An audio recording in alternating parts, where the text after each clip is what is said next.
നമുക്ക് നല്ല തിക്ക് ഗ്രേവിയോട് കൂടിയ ചന മസാല അല്ലെങ്കിൽ വെള്ളക്കടല മസാല എങ്ങനെ ഉണ്ടാക്കുന്നത് നോക്കാം. 8 മണിക്കൂർ ഉപ്പുവെള്ളത്തിൽ കുതിർത്ത കടല ഒരു കുക്കറിലേക്ക് വാരിയിട്ട് ഇഞ്ചി വെളുത്തുള്ളി പേസ്റ്റും ചേർത്ത് 2 പച്ചമുളകും കുറച്ച് കറിവേപ്പിലയും അല്പം ഉപ്പും കൂടെ ചേർത്ത് വെള്ളം ഒഴിച്ച് കുക്കറിൽ ഒരു 4-5 വിസിൽ വരുന്നവരെ വേവിക്കുക. ഇതിനായി 2 സവാളയും ഒരു വലിയ തക്കാളിക്കായും അങ്ങനെ അരിഞ്ഞെടുക്കുക. ഞാൻ 1 ഗ്ലാസ് കടലയാണ് എടുത്തിരിക്കുന്നത്, അതിന് ചേരുന്നതാണ് ഈ ചേരുവകൾ. ഇനി ഒരു പാൻ അടുപ്പിൽ വെച്ച് എണ്ണ ഒഴിച്ച് ഇതിലേക്ക്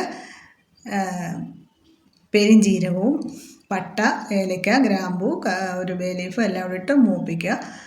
മൂത്തതിന് ശേഷം നമുക്ക് സ്റ്റൗവിൻ്റെ തീ ഓഫ് ചെയ്യുക. ഇനി ഇതിലേക്ക് 1.5 സ്പൂൺ മുളക് പൊടിയും 1 സ്പൂൺ മല്ലിപ്പൊടി, 1/4 സ്പൂൺ മഞ്ഞൾപ്പൊടിയും 1 ടീസ്പൂൺ ഗരം മസാലപ്പൊടിയും ചേർത്ത് വഴറ്റിയെടുക്കുക. ഈ വഴറ്റിയതിലേക്ക് നമ്മൾ അരിഞ്ഞു വച്ചിരിക്കുന്ന സവാളയും തക്കാളിയും ചേർത്ത് ഒന്നുകൂടി വഴറ്റിയെടുക്കുക. ഇതിൻ്റെ ചൂടൊന്ന് ആറിക്കഴിയുമ്പോൾ നമുക്ക് ഒരു മിക്സിയുടെ ജാറിലിട്ട് ഇത് നന്നായി അരച്ചെടുക്കാം.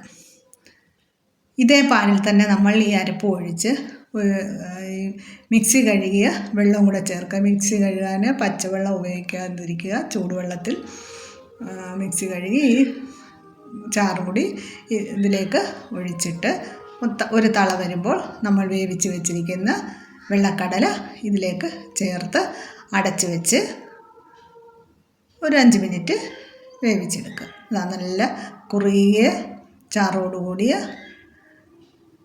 വെള്ളക്കടല ഇവിടെ റെഡിയായിട്ടുണ്ട്. ഇത് നമുക്ക് ഒരു പാത്രത്തിലേക്ക് മാറ്റാം. ഇനി നമുക്ക് ചപ്പാത്തി ഉണ്ടാക്കാം. നല്ല ചപ്പാത്തി ഇത് റൊട്ടി ഉണ്ടാക്കുന്ന രീതിയിലാണ് ഉണ്ടാക്കിയിരിക്കുന്നത്. ഈ ചപ്പാത്തിയും ഇവിടെ റെഡിയായിട്ടുണ്ട്. രാവിലെ ബ്രേക്ക്ഫാസ്റ്റിന് ചപ്പാത്തിയും ചന മസാലയും ആണ്. നല്ല ടേസ്റ്റാണ്.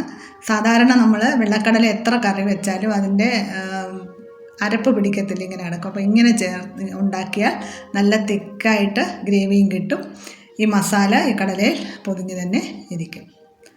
നല്ല ടേസ്റ്റാണ്. അങ്ങനെ ഇവിടെ ചപ്പാത്തിയും ചന മസാലയും റെഡിയായിട്ടുണ്ട്. നിങ്ങളും ഇതുപോലെ തയ്യാറാക്കി നോക്കുമല്ലോ. ഈ വീഡിയോ ഇഷ്ടപ്പെട്ടാൽ ലൈക്കും കമൻറ്റും തരിക.